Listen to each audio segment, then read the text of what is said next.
त्यो राष्ट्रिय काङ्ग्रेस होस् अथवा प्रजातन्त्र काङ्ग्रेस होस् अथवा पछि आएर नेपाली काङ्ग्रेस होस्, उनीहरूको चेतना समग्र सामाजिक परिवर्तन होइन, राजनीतिक परिवर्तन, त्यो पनि अलिक सीमित राजनीतिक परिवर्तन हो, राणा शासनको अन्त्य। यो कुरा 7 सालको आन्दोलनमा त्रिभुवनलाई भगाएर भारतीय दूतावास लगिनु, दिल्लीबाट प्लेन आएर सानो गौचरमा बस्नु, गौचरबाट उडाएर दिल्ली शरणमा लगिनु र दिल्लीमा सम्झौता राजा राजै हुने, श्री 3 मोहन शमशेर फेरि श्री 3 हटेर प्रधानमन्त्री नै रहने र कांग्रेस पनि त्यस सरकारमा सामेल हुने र गृह मन्त्रालय बिपी कोइरालाले दिने भन्ने सहमतिका साथ फेरि राजतन्त्रलाई भागेको भगाइएको राजालाई फेरि गइसकेको राजालाई फेरि यहाँ अर्को एउटा सानो प्याला स्थापना गरेको थियो, त्यो चेसको प्रतियोगिता नि त्यस्तै सानो टाउकोमा ठुलो मुकुट लगाइदिएर एउटा राजा यहाँ थपराएको थियो, फेरि उताबाट अर्को राजा जोटामा नेपाली काङ्ग्रेसले बोकेर आयो। 7 सालको आन्दोलन सफल हो। सफल आन्दोलन कस्तो देखियो सफल हुँदा भन्दा त्रिभुवन एकदम विजयी मुद्रामा आयो, त्यस्तो हावा लाउँदै नेपाली काङ्ग्रेस यस्तो खोकिलामा हालेर चेक गरेर ल्याए जस्तो देखियो। नेपाली काङ्ग्रेस कुनै तुजुकका साथ फर्किएर त्रिभुवनको जुन ढङ्गले स्वागत हो, जुन ढङ्गले त्रिभुवनको भव्य स्वागत हो, त्रिभुवनले प्रजातन्त्र लिएर आए भनियो, त्रिभुवनले प्रजातन्त्र दिए भनियो, नेपाली काङ्ग्रेस गृहमन्त्री खाने एउटा सानो यसो खोकिलामा काटीमा च्यापेर ल्याए जस्तो। राजतन्त्र फर्किँदा पनि यदि फर्किन्थ्यो नै भने पनि नेपाली काङ्ग्रेस विजयी हिसाबमा आउनु पर्थ्यो, तर राजतन्त्र फर्कियो भने पनि राजा चाहिँ यसो काठीमा चेपेर कहाँ ल्याएर जस्तो हुनु पर्थ्यो। उल्टो भएपछि सर्वशाला आयो। खै यसमा समय रह्यो भने पछि जाउँदा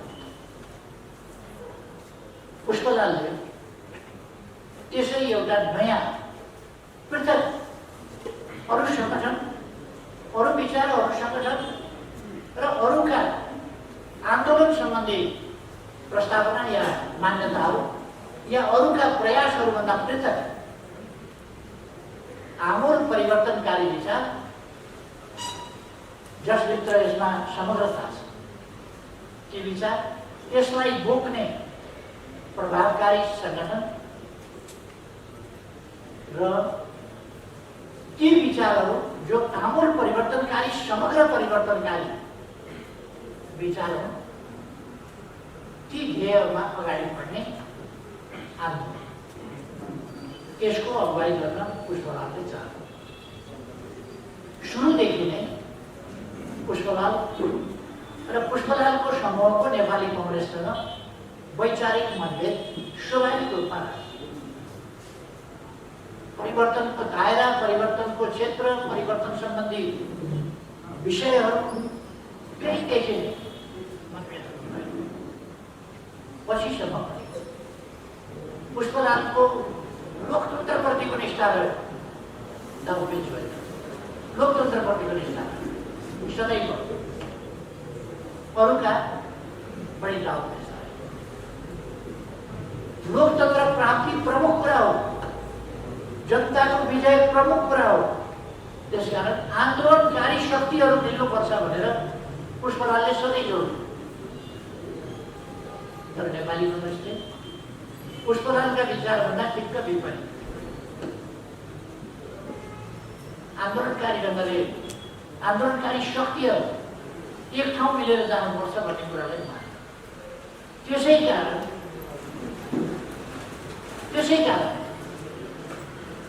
8 सालमा मोहन शमशेर प्रधानमन्त्रीबाट हटेर नेपाली काङ्ग्रेसका तत्कालीन सभापति मातृका प्रसाद कोइराला प्रधानमन्त्री हुने बित्तिकै कम्युनिस्ट पार्टीमाथि प्रतिबन्ध नै लाग्यो। देशभक्त नेताहरूको गर्दन काटियो, देशभक्त नेताहरू जेलमा कोचिए, देशभक्त नेताहरू देशबाट लखेटिए, देशभक्त नेताहरूलाई चरम यातना दिइयो, देशभक्त नेताहरूको हत्या गरियो, देशभक्त नेताहरू जेलमा बस्न बाध्य भए। बीपी कोइरालालाई 15 सालमा कालो झण्डा पाल्पा जाँदा कालो झण्डा कमलराज रेग्मी कम्युनिस्ट नेता उहाँले कालो झण्डा देखाउनु भएछ। कालो झण्डा देखाए बापत दमनकारी तरिका भो काङ्ग्रेसको यसरी होइन, लोकतान्त्रिक ढङ्गले जाओस्, यसरी नजाओस् काङ्ग्रेस भनेर कालो झण्डा देखाउँदा कमलराज रेग्मीलाई पाल्पाबाट गिरफ्तार गरेर पैदल अड्डासार गर्दै गर्दै गर्दै यातनापूर्वक काठमाडौँ ल्याएर शम्भुराम श्रेष्ठ बीपी कोइरालालाई भेट्न जानुभयो।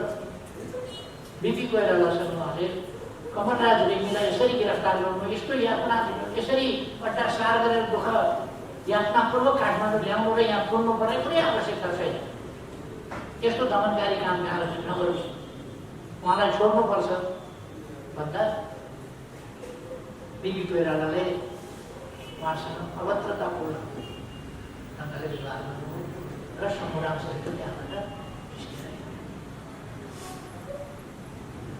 नेपाली काङ्ग्रेसले संयुक्त आन्दोलन होइन, आफ्ना नजिकका मित्र शक्तिहरू आन्दोलनकारी शक्तिहरूसँग भेदभाव गर्ने, तिनीहरूलाई एक्ल्याउन खोज्ने र अनेक थरी नङ्गी घृणी तत्त्वहरू, षड्यन्त्रकारी तत्त्वहरू, त्यस्ता खालका तत्त्वहरूसँग मिलेर जनपक्षीय शक्तिलाई दमन गर्ने, जनपक्षीय शक्तिसँग सहकार्य नगर्ने नीति यो 7 सालदेखि नै 7 सालको पनि काङ्ग्रेसको नीति त्यही हो। अनफर्चुनेट आजको नीति पनि नेपाली काङ्ग्रेसको त्यही हो। देश बनाउन खोज्ने, लोकतन्त्र ल्याउन सङ्घर्ष गर्ने, बलिदान गरेर आएको त्यस्तो शक्तिसँग सहकार्य गर्न तयार नहुने, त्यस्तो शक्तिसँग मिलेर लोकतन्त्रको रक्षा गर्न तयार नहुने र अनेक थरी लोकतन्त्र विरोधी शक्तिहरूसँग मिलेर प्रतिगमनतर्फ लगेर अनेक प्रकारका जुन प्रकारका हिजो नेपाली काङ्ग्रेसले गल्ती गर्दै जाँदा 17 सालमा जनपक्षीय शक्तिसँग मिलेन, प्रगतिशील शक्तिसँग मिलेन, देशभक्त शक्तिसँग मिलेन, अरू गलत तत्त्व र शक्तिहरूसँग साझेदारी गर्दा 17 साल जनशक्ति कमजोर हो, जनशक्ति विभाजित हो, सङ्घर्ष गर्ने ताकत कमजोर हो जनशक्तिमा, जसले गर्दा 17 सालको पुँ हुँदाखेरि त्यसका विरुद्ध उत्रिने जनता आज पनि नेपाली त्यस्तै मैले यहाँ यो प्रसङ्ग यो सन्दर्भ किन चर्चा गर्न खोजेको भने पुष्पलालको दृष्टिकोण यस्ता सवालहरूमा सही थियो र सधैँको सही। पुष्पलाल एउटा विचारको नेता हो। पुष्पलाल एउटा गन्तव्य आदर्श गन्तव्य तोकेर त्यसमा पुग्ने आदर्श जीवन, आदर्श प्रयास, आदर्श सङ्घर्ष यसमा विश्वास र क्षणिक लाभका निम्ति, आफ्नो अहङ्कारका निम्ति, ईर्ष्याका निम्ति पुष्पलालले कहिले पनि राख्दैन। तर दुर्भाग्य अहिले कमरेड प्रदीप नेवारले अलिकति सशक्त उठाउ 2006 सालमा वैशाखमा पार्टी स्थापना भयो। 7 सालको आन्दोलनमा कहिल्यै अवस्थामा पार्टी आन्दोलनमा सहभागी हो। 2007 सालमा र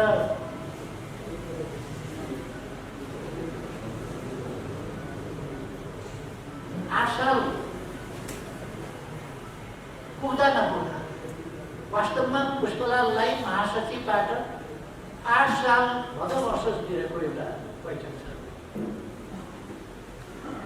त्यो पोलिट ब्युरोको 3 जना एकतिर भयो भने पुष्पलालले नै ल्याएका निम्न पुँजीवादी तत्त्व, त्यो निम्न पुँजीवादी तत्त्व भनेको चाहिँ यस्ता क्षुद्रतामा पुँजीवादी तत्त्वभन्दा पनि खतरनाक छ। हामीले हेऱ्यौँ भने पुँजीवादी अलिक स्ट्यान्डर्डमा जान्छ, निम्न पुँजीवादीहरू स्ट्यान्डर्डभन्दा खुद्रा खुद्रा साना मसिना त्यस्ता कुराहरूमा बढिजान्छ। त्यही निम्न पुँजीवादी प्रगति, त्यही ईर्ष्यामा, तिनै कारणले गर्दा र साम्प्रदायिक सोचहरूले गर्दा पुष्पलाललाई 8 साल पुग्दा नपुग्यो 7 साल फागुनमा आन्दोलन भएको छ, त्यसबाट सम्हालिन पाएको छैन। भीमदत्त पन्तको घाँटी सुनाइएको छ, टिआइसीहरू गिरफ्तार गरिएको छ, जेलमा तुलिएको छ, रामप्रसाद राईहरू जेल छोडेर टिआइसीलाई निकालेर हिँडिरहेका छन्। यस्तो खालको स्थितिमा आन्दोलनलाई एकजुट बनाएर लानुपर्ने ठाउँमा केही छट्टु खालका निम्न पुँजीवादी तत्त्वहरू पार्टीभित्रका स्वार्थी अहङ्कारी र केही सानो तत्त्व, उनीहरूको अधैर्यता महत्त्वाकांक्षा त्यस्ता कुराहरूले आन्दोलनलाई अप्ठ्यारो, आन्दोलनलाई अप्ठ्यारोमा पार्न सबभन्दा पहिले पुष्पलालमाथि हमला र 8 साल चैत्रमा पुग्दा पुष्पलाललाई वस्तुतः हटाए।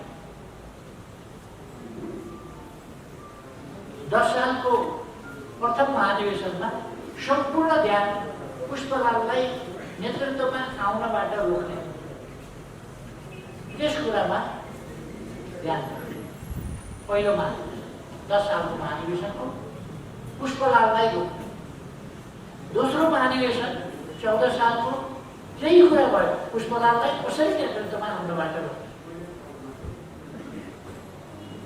19 सालको तेस्रो महाधिवेशनमा त्यही कुरा हो, जसरी भए पनि पुष्पलाललाई नेतृत्वमा आउनबाट रोक्ने, अनेक जहाज जेल प्रपञ्च अनेक गरेर पुष्पलाललाई रोक्ने। नेपालको कम्युनिस्ट आन्दोलन किन पछाडि पर्यो, किन त्यो सफलतापूर्वक अगाडि जान सकेन भने के सोचका साथ कम्युनिस्ट पार्टी स्थापना गरेको थियो। त्यो सोच एउटा महाधिवेशन पनि आयोजना गर्न नपाइकन, एउटा सम्मेलन पनि आयोजना गर्न नपाइकन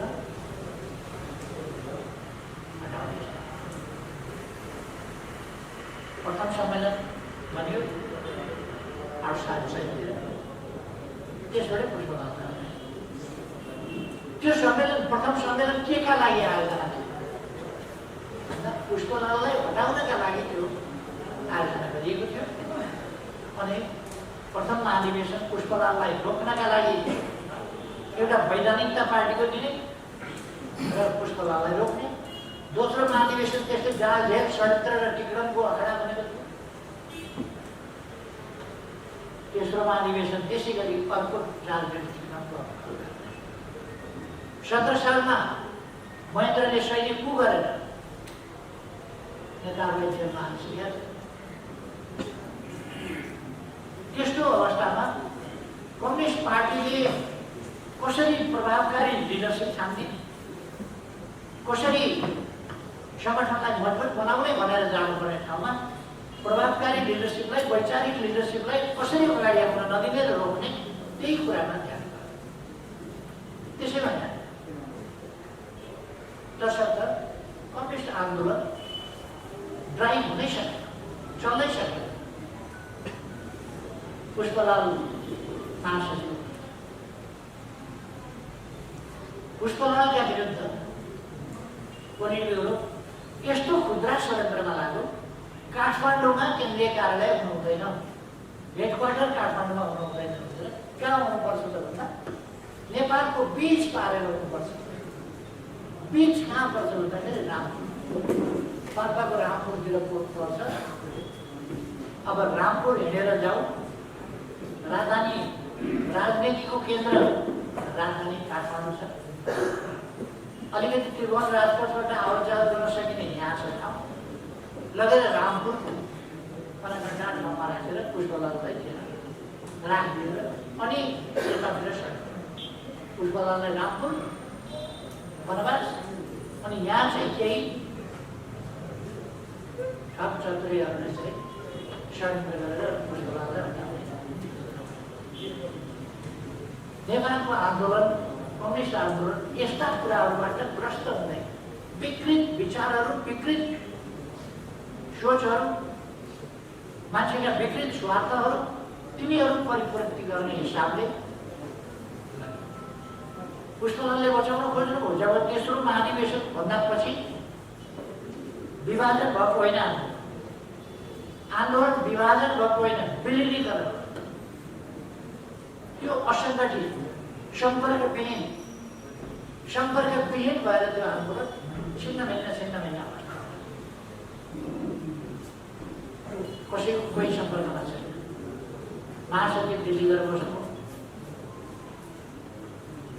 अनि उहाँले कुन बाटो भन्ने एउटा पुस्तक लेख्नुभएको थियो, त्यो आफ्नो ठाउँमा छ, त्यस सम्बन्धमा अहिले म जान चाहन्छु। त्यसपछि यसलाई अब कसरी सम्पर्कमा ल्याउने, पुष्पलालले सम्पर्कमा ल्याउने कोसिस गर्नुभयो र पहिले त तेस्रो महाधिवेशनभन्दा अगाडि दरभङ्गा प्लेनमा आदि पुष्पलालको पहल प्रयासमा भएको थियो। त्यसपछि तेस्रो महाधिवेशन पुष्पलालको पहल प्रयासमा भएको थियो। जब छिन्न भिन्न भयो त्यसपछि पुष्पलालले केही साथीहरू, देशका विभिन्न कुनाका केही साथीहरू जम्मा गरेर तेस्रो सम्मेलन गरेर 25 सालमा आयोजना गरेर पार्टीलाई छिन्न भिन्न हुनबाट जोगाउने र एउटा केन्द्र निर्माण गर्ने कोसिस गर्यो। त्यस ढङ्गले 25 सालमा उहाँले तेस्रो सम्मेलन गरेर नेपाल कम्युनिस्ट पार्टीलाई फेरि एकीकृत गर्ने प्रयास गरेको। त्यो प्रयास चल्न सकेन। उहाँको साथमा रहेका साथीहरू प्रभावकारी ढङ्गले जान सक्ने, काम गर्न सक्ने खालको स्थिति थिए र उहाँ एकदम अभावको जिन्दगी र त्यो अभावसँग लड्दै थिए। जीविका बाँच्ने सवाल नै पुष्पलालको लागि ठुलो समस्या हो। देशभित्र हौँ भने लिडरसिप नै गिरफ्तार गरेर जेलमा राखिदिन्छ, बाहिर बस्नु भने कुनै सहारा नभएको एउटा बेसहारा स्थितिमा हामी सबैले सुनेका हुँदा दिनमा अलिकति काँचो चना, थोरै भिजाएको चना खाएर पनि उहाँहरूले दिन गुजार्नु पर्थ्यो। थोरै काँचो चना खाएर दिन गुजार्ने, त्यो धेरै साथीहरूले पुष्पलालसँग बस्दा काँचो चना मात्रै खाएको देखेका छन् र कहिले कहिले आफू पनि त्यो काँचो चनाको हिस्सेदार पाएको छ। त्यो अभावको जिन्दगीमा बस्नु, त्यसका बावजुद उहाँले नेपालको लोकतान्त्रिक आन्दोलनलाई कसरी सही विचारमा कसरी एकताबद्ध गर्न सकिन्छ, लोकतान्त्रिक शक्तिहरूलाई कसरी एकताबद्ध गर्न सकिन्छ र निरङ्कुश तन्त्र र निर्दलीय तानाशाहीका विरुद्ध कसरी सङ्घर्ष लान सकिन्छ भनेर चिन्तन गर्नुको प्रयास गर्नुको र तिनीहरूलाई अगाडि पनि बढाउनु। तर त्यो लाग्यो, मैले अघि नै भने नेपाली कङ्ग्रेसले त्यसलाई स्वीकारेनन् र नस्वीकारेर आन्दोलन नभइकन, संयुक्त आन्दोलन नभइकनै मुख्य नेता पुष्पलाल 35 सालमा बित्नुभयो, बिपी कोइराला 49 मा। यसरी दुई प्रमुख नेताहरू नै भेट्नु र 46 सालमा तत्कालीन नेकपा मालेको चौथो महाधिवेशन भएपछि चौथो महाधिवेशनले संयुक्त यो निरङ्कुश राजतन्त्र र पञ्चायती तानाशाही ढाल्नु, त्यसलाई ढाल्नु अहिलेको मुख्य काम हो, मुख्य कार्यभार भनेर त्यो चोक्यो र निरङ्कुश तन्त्र ढाल्नु, पञ्चायत फाल्नु प्रमुख कार्यभार गर्नु हुनाले अहिले यो कार्यभार हो। यो कार्यभार पुरा गर्नका लागि राजतन्त्रसँग, निरङ्कुश तन्त्रसँग मतभेद राख्ने नेपाली कङ्ग्रेसलाई साथमा लिएर सङ्घर्ष गर्नुपर्छ। त्यसकारण पुष्पलालको संयुक्त सङ्घर्षको संयुक्त जनआन्दोलनको नीति नेकपा माले तत्काल फेरि पारित गर्यो र जननेता मदन भण्डारी त्यसबाट महासचिवमा निर्वाचित हुनुभयो र उहाँ निर्वाचित भएकै हुनाले त्यस नीतिलाई त्यो नीति कार्यान्वयन पनि त्यसलाई पारित पनि गर्न सक्यो र त्यसलाई कार्यान्वयन पनि गर्न सक्यो। यसमा नेपाली कङ्ग्रेसका नेता गणेशमान सिंहको असाधारण यति बेला 46 सालको आन्दोलन र संयुक्त जनआन्दोलनलाई स्वीकारेर त्यसको नेतृत्व दुनियाँले देख्दाखेरि नेतृत्व कसले गर्यो भन्दाखेरि गणेशमान सिंह त्यो नेतृत्व गर्नुभएकोमा म उहाँप्रति धेरै श्रद्धासम्म अर्पण गर्न चाहन्छु। त्यसलाई समर्थन कृष्ण भट्टराईले उहाँलाई पनि म स्मरण गर्न चाहन्छु, श्रद्धासम्म भन्न चाहन्छु। तर एउटा तितो यथार्थ के हो भने गणेशमान सिंह जो लौह पुरुषको रूपमा जानेनुहुन्थ्यो, कृष्णप्रसाद भट्टराई सन्त नेताको रूपमा जानेनुहुन्थ्यो र नेपाली कङ्ग्रेसका संस्थापक नेताहरू मध्ये उहाँहरू जीवनको उत्तरार्धमा नेपाली कङ्ग्रेस छोडेर नेपाली कङ्ग्रेस अब काम लाग्दैन, नेपाली कङ्ग्रेसले लोकतन्त्रको अभियानलाई अगाडि लान सक्दैन, यो स्वार्थ र अवसरवादको दलदलमा जाने। त्यसकारण यो अब लोकतन्त्रको अधिकार पुरा गर्न सक्ने हैसियतमा रहेन भनेर उहाँले पार्टी छोडेको दुवैले भिन्न भिन्न समयमा अलग अलग घोषणा गर्नु पर्यो। यो दुःखद पक्ष नेपालको कम्युनिस्ट आन्दोलनभित्र पनि दुःखद पक्षहरू यस्ता रहेका छन् र नेपाली कङ्ग्रेस भित्र पनि यस्ता पक्षहरू रहेका छन् जो दुःखद पक्षहरू नेपालको लोकतान्त्रिकता। पुष्पलालले अगाडि सार्नुभएका विचारहरू पछिल्लो समय खास गरी पुष्पलालले अगाडि सार्नुभएका विचारहरूलाई नेकपा मालेको चौथो महाधिवेशन जसले जननेता मदन भण्डारीलाई महासचिव छान्यो, त्यस महाधिवेशनको सबभन्दा महत्त्वपूर्ण विषय, महत्त्वपूर्ण उपलब्धि जननेता मदन भण्डारीलाई महासचिव छान्नु र मदन भण्डारीले अगाडि सार्नुभएका विचारहरू प्रतिस्पर्धात्मक बहुदलीय लोकतान्त्रिक प्रणालीको बाटोबाट हामी जान्छौँ, शान्तिपूर्ण जनआन्दोलनको बाटोबाट अगाडि जान्छौँ भन्ने उद्घोष त्यसको धेरै महत्त्वपूर्ण, जसले पछि गएर जनताको बहुदलीय जनवादको रूपमा महाधिवेशन, पाँचौँ महाधिवेशनमा पुग्दा आफूलाई आकार।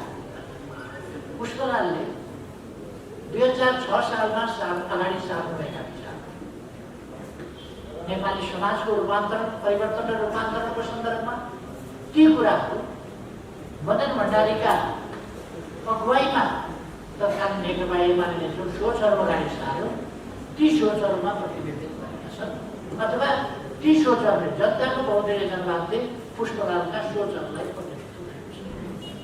त्यसकारण हामी यसमा किञ्चित हामीले वैचारिक हिसाबले धुकझुक मान्नुपर्ने कुरा छैन। समयानुकूल ढङ्गले पुष्पलालका सोचहरूलाई संयुक्त जनआन्दोलनको सोच होस्, त्यसलाई कार्यान्वयन गर्न अगुवाई गरेको छ नेकपा तत्कालीन माले र पछि नेकपा ती विचारहरूलाई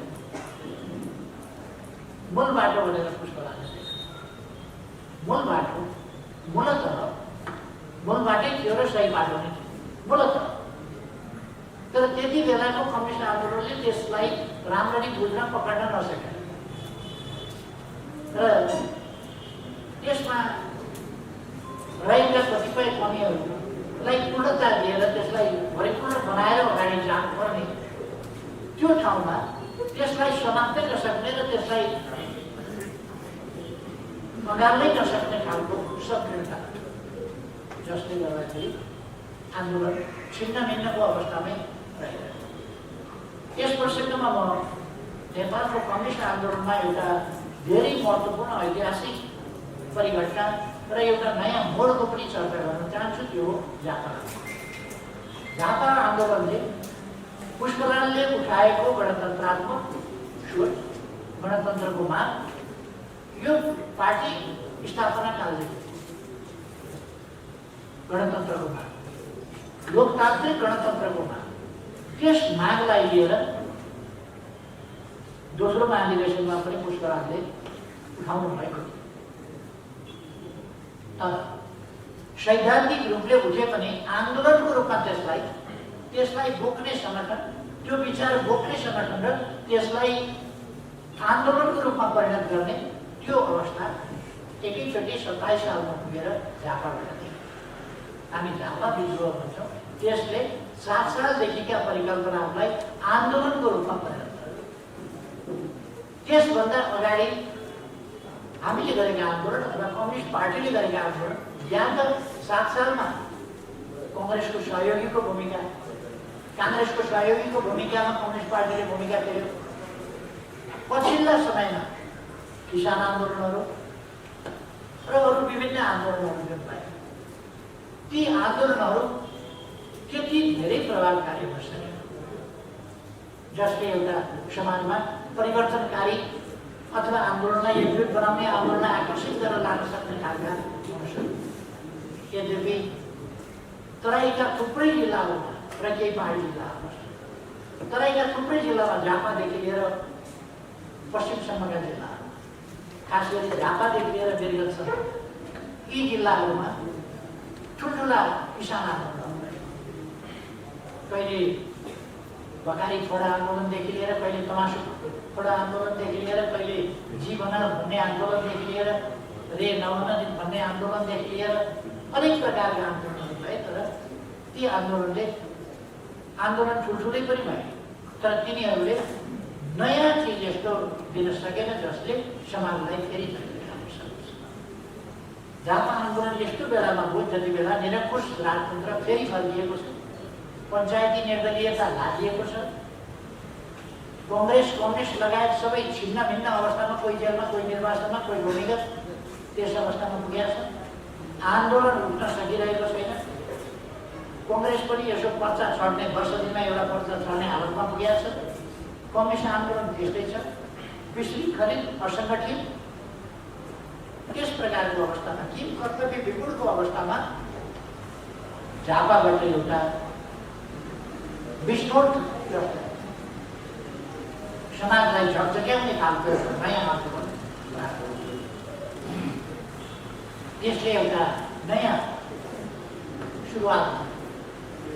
त्यसै बेला अर्को एउटा धारको पनि होला, नयाँ पहिलेका धार, पूर्व पश्चिम प्रान्तीय कमिटी भन्ने एउटा धार भयो, पुष्पलालको तेस्रो सम्मेलनवाला धार भयो, अलिक समयसम्म तुलसीलाल लमातेजीको धार भयो। यस्ता विभिन्न धारहरू पनि भए र अरू टुक्रिएका धारहरू, विलय नहुँदै सम्पर्कविहीन भएका धारहरू विभिन्न समूहका रूपमा पनि सङ्गठित भए। विभिन्न साना तिना टुक्राका सङ्गठित भए विभिन्न ठाउँ र तिनीहरूलाई आकर्षित गर्ने अब नयाँ खालका प्रयासहरू दुई खालको भयो। एउटा सशक्त ढङ्गले झापा आन्दोलन अगाडि बढ्यो, त्यो विस्फोटक ढङ्गले नै अगाडि बढ्यो। त्यसले एउटा ठुलो तहलका चर्चासहित अगाडि बढ्यो भने निर्मल लामा, मोहन विक्रम सिंहहरूले न्युक्लियस भन्ने बनाएर भित्री रूपमा एउटा समूह सुरु गर्यो। त्यो समूह अर्को धारको रूपमा अगाडि बढ्यो।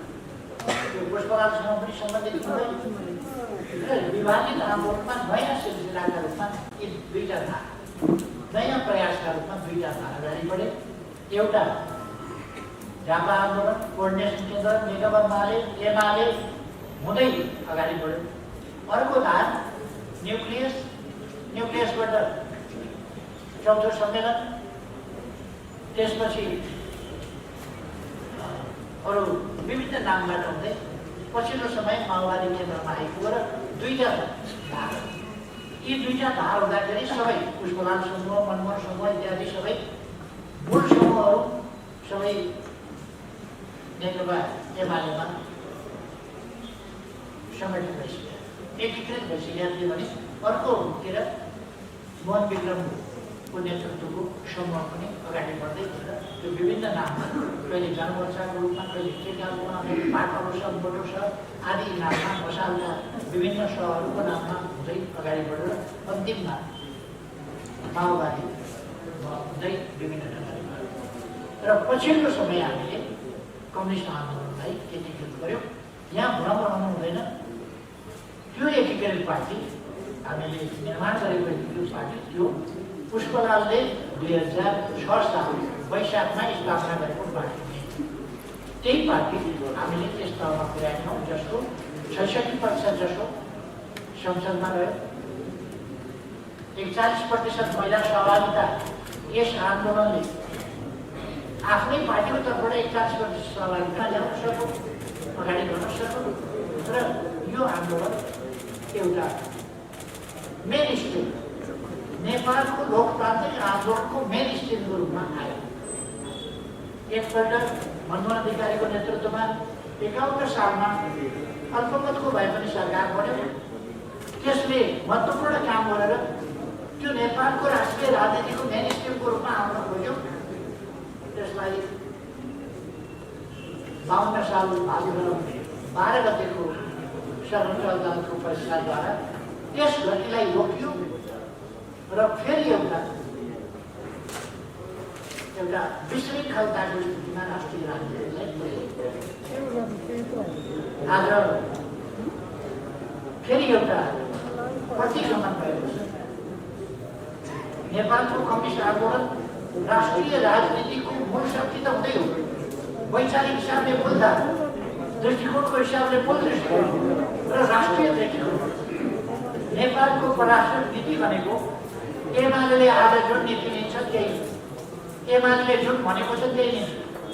कृषि नीति एमाले भनेको नीति हो, उद्योग नीति एमाले भनेको नीति हो, शिक्षा नीति एमाले भनेको नीति हो, स्वास्थ्य नीति एमाले भनेको नीति हो। त्योभन्दा पृथक कोही पनि जान्छ। त्यो हामीले आधार तयार हाम्रो पर्यटन सम्बन्धी नीति के हो, हाम्रो विदेश सम्बन्धी नीति के हो, यी सबै कुराहरू हामीले जुन मानकहरू तयार गरेका छौँ त्योभन्दा पर जान सक्ने अवस्था छैन।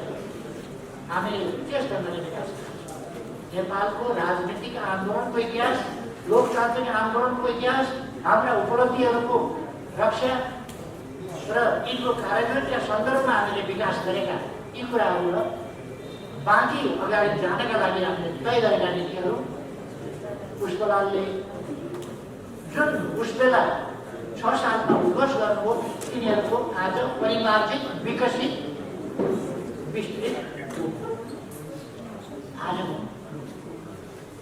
आज पनि जहिले पनि नेतृत्वलाई कमजोर पार्ने कोसिस हुन्छ। किन 17 सालमा फौजी काण्ड हुँदा बिपी कोइरालालाई किन गिरफ्तार गरेर लानुभयो? अरू कार्यकर्ता गाउँबाट समातेर हुन्थ्यो होला। बिपी कोइरालालाई समातेपछि आन्दोलन कमजोर भयो। लिडरसिपमाथि जहिले पनि किन प्रहार हुन्छ?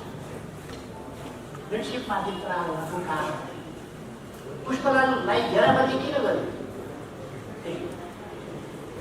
पुष्पलाललाई घेराबन्दी बाहिरबाट भन्दा आफ्नै भित्रबाट गरियो। जुन सिलसिला कम्युनिस्ट आन्दोलनभित्र घिनलाग्दो गरी आज पनि प्रकट भयो। आफ्नै भित्रबाट घेराबन्दी गर्ने र लिडरसिपलाई हस्पत पार्ने, बदनाम गर्ने अनेक प्रकारका कामहरू हिजोदेखि त्यो सिलसिला। म भन्न चाहन्छु अब आजको नेकपा एमाले यो सिलसिला अन्त्य गर्छ। आजको नेकपा एमाले यस प्रकारका यो अगाडिदेखि चलिरहेका हामीले अनेक सिलसिलाहरूलाई अन्त्य गरेका छौँ। अब यो सिलसिला एउटा फुटको सिलसिला जुन थियो त्यसलाई हामीले अन्त्य गरेका थियौँ। एकीकरणको सिलसिला टुङ्ग्याएका थियौँ, फेरि अलिकति फुटतिर गएका छन् र पतनको बाटोमा गएका छन्। त्यस कारण धेरै चिन्ता गर्नुपर्ने अवस्था छैन। यो पतनको बाटोमा गएको छ र हामी आन्दोलनलाई फेरि सही विचारका साथ पुष्पलालको मार्गदर्शनमा, उहाँले अगाडि सारेका सोचहरूको दिग्दर्शनमा र त्यसै गरेर जननेता मदन भण्डारीले अगाडि सारेका विचारहरूको दिग्दर्शन नै हाम्रो आन्दोलन अगाडि जाने हो। यसमा कुनै कन्फ्युजन हुनुहुँदैन। आज पुष्पलाललाई बितिसकेपछि, दिवंगत भएपछि नेताहरूको नाम लिएर अनेक शाखा, प्रशाखा, उपशाखा अनेक खुल्छन्। सिद्धार्थ गौतमका विरोधीहरू गौतमकै नाम लिएर गौतमकै विचार भन्दै अनेक विचार लिइरहेका, मार्क्सका विचारका विरोधीहरू मार्क्सकै विचार भन्दै अपव्याख्या गर्दै अनेक कुराहरू। मदन भण्डारीका विचारहरूलाई पनि भरि विभिन्न नाममा त्यो मदन भण्डारीकै नाममा मदन भण्डारी अध्ययन केन्द्र खोलेर हुन्छ कि अर्थ खोलेर हुन्छ कि अनेक खालका विद्यार्थी बोर्जुवा तत्त्वहरू युनिभर्सिटीमा, कलेजमा पढाइन्छ नि मार्क्सवाद भनेर। त्यस्तै गरेर मार्क्सवाद, पुष्पलालका विचार, मदन भण्डारीका विचार, मदन भण्डारी अध्ययन केन्द्र जस्ता कुराहरू खोलेर त्यसको अपव्याख्या गरेर, अपभ्रंश गरेर त्यसलाई वितृष्णाको विषय बनाएर त्यसरी जाने कुरा। पुष्पलालका विचारहरूबाट मान्छेहरूलाई वितृष्णा पैदा हुने गरी त्यसको व्याख्या गर्ने कुरा हुनसक्छ। यस्ता कुरालाई पनि हामी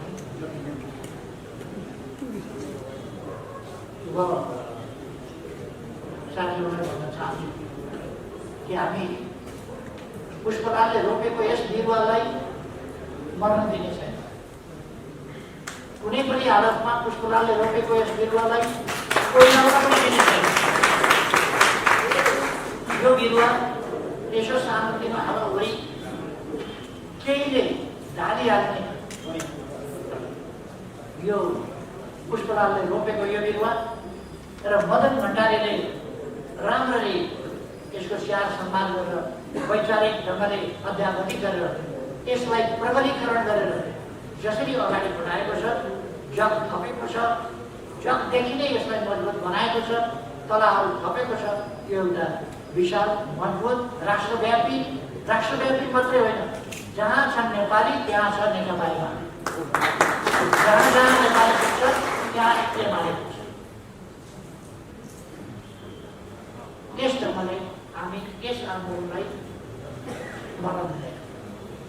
यो आन्दोलन कर्कलाका पातको पानी होइन, कसैले यसो हावा चल्ने बित्तिकै अलिकति हल्लिने बित्तिकै टक्लक्क भुइँमा खसेर बेला अवस्था आउँछ। यो आन्दोलन एकजना मित्रले लेखेको मैले पढेको थिएँ। यो कलिलो काँक्राको चिचिलो होइन, जसलाई औँलाले यस्तो गरेर ताकिने बित्तिकै, देखाउने बित्तिकै त्यो पुगेर। यो आन्दोलन सङ्घर्षको मैदानबाट उद्रिएर आएको छ। यसले पुष्पलाल श्रेष्ठ जस्ता आदर्श व्यक्तित्व, मनमोहन अधिकारी जस्ता आदर्श व्यक्तित्व, तुलसीलाल अमात्य जस्ता आदर्श व्यक्तित्व, त्यस्ता व्यक्तित्वहरूबाट प्रेरणा प्राप्त गरेको छ। पुष्पलाल मदन भण्डारी जस्ता महान विचारकहरूका विचारबाट यो प्रशिक्षित भएको छ। यो आन्दोलन यो स्वार्थहरूको गठजोड होइन, स्वार्थहरूको पुण्य होइन। यो राष्ट्र निर्माणको एउटा महाउद्देश्य समृद्ध नेपाल र सुखी नेपालीको राष्ट्रिय आकांक्षा र सङ्कल्प बोकेको, त्यो गहन अभिवारा बोकेको र अगाडिका चुनौती सामना गर्ने हिम्मत भएको यो संस्था हो, यो आन्दोलन हो, यो अभियान हो। र यो कम्युनिस्ट आन्दोलनको मात्रै होइन, नेपालको लोकतान्त्रिक आन्दोलनको मेन स्ट्रिम हो, मूलधार। म साथीहरूलाई सम्झाउन चाहन्छु, अहिले यति सारा देश दुनियाँ ओइरिनु पर्यो, खनिनु पर्यो यसका विरुद्ध, यसलाई ढाल्ने बनेका दिनदेखि कोसिस भयो। यसलाई बन्न नदिने कोसिस गरियो, सरकार बन्न नदिने कोसिस गरियो, सरकार बनेका दिनदेखि ढाल्न कोसिस गरियो। एकदम ठोस प्रयास 1.5 वर्षदेखि लगातार ठोस प्रयास भयो। दुनियाँ लागेर पनि खुट्टा हल्लाउन नसकेपछि अलिकति डगमगाउन पनि नसकेपछि, कोर्तिरबाट पर्तिर सार्न नसकेपछि मैले भन्नु पऱ्यो परमादेशमा हामी हटेको जनादेशबाट होइन, परमादेशबाट। अहिले जेसुकै जहाँसुकैबाट पहिलो सञ्चार माध्यमहरूमा देख्छु एमाले ताछी हो, एमाले के हो कसो जसो भए पनि एमाले प्रमुख पार्टी त हो नि त। पार्लियामेन्टमा नेकपा एमाले प्रमुख पार्टी हो। प्रतिनिधि सभामा सबभन्दा ठुलो दल नेकपा एमाले, राष्ट्रिय सभामा ठुलो दल नेकपा एमाले, स्थानीय तहहरूमा सबभन्दा ठुलो दल नेकपा एमाले, प्रदेशहरूमा सबभन्दा ठुलो दल भन्नुहोस् न नेकपा एमाले। एउटा दुईमा हाम्रो संख्या मात्रै पाउँछ, बाँकी छवटा सबैमा हामी अरूसँग तुलनै हुँदैन।